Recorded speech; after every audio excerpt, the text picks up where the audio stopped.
Have you ever seen those headlines about amazing economic growth, and then you look at your own wallet and think, something here just doesn't add up?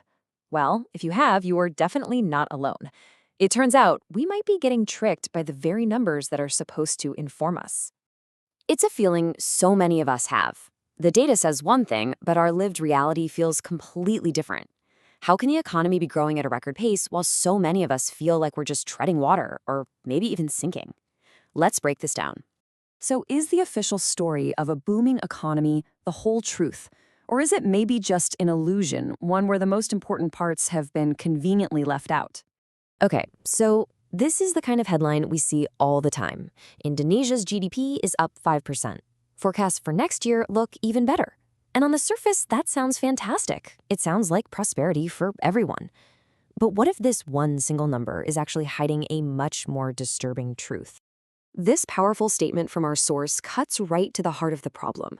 The claim is that despite the glowing reports, the average person is actually worse off. The growth is real, sure, but the prosperity isn't being shared. So how can an economy grow without its people getting more prosperous?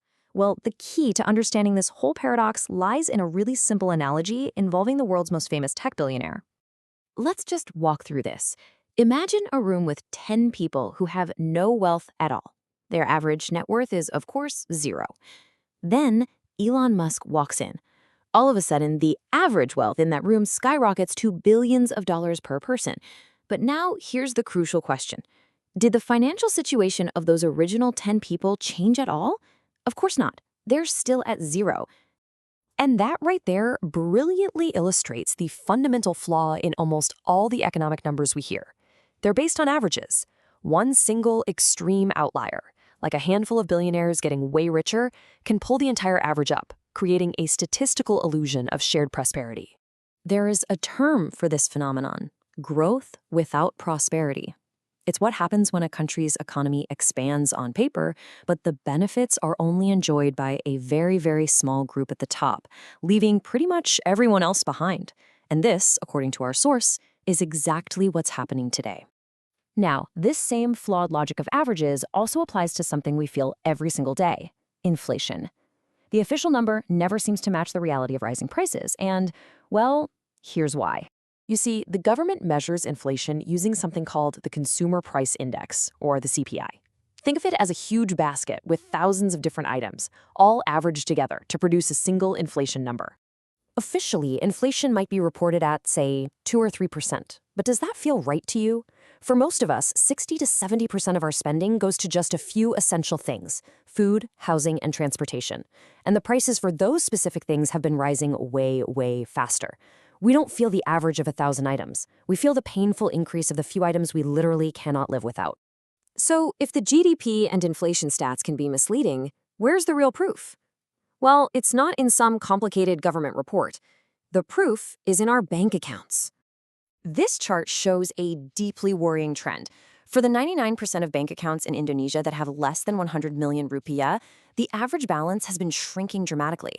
Meanwhile, the balances in the wealthiest accounts have just exploded.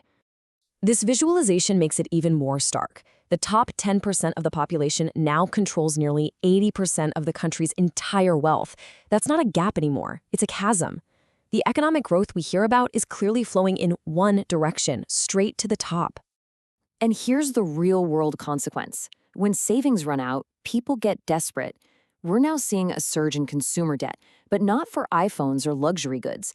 People are taking out high-interest online loans just to pay their electricity bills, to cover their kids' school fees, basically just to survive. So what does all this mean for the future? Well, this trend is creating what economists are calling a K-shaped reality. They call it a K-shaped recovery. After a crisis, instead of everyone rising together, the economy splits and diverges onto two completely different tracks.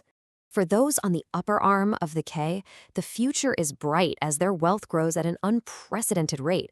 But for the vast majority of people on that bottom arm, it means working harder for less and watching their financial security just erode. Here's the crucial point. The middle class is getting squeezed, forced onto this downward path. This leaves us with a really important question to think about. If the main numbers we're given, like GDP and CPI, are creating a statistical illusion, then we have to ask ourselves, What's a better way to measure the health of our economy? How do we measure what actually matters? Genuine, shared prosperity for everyone.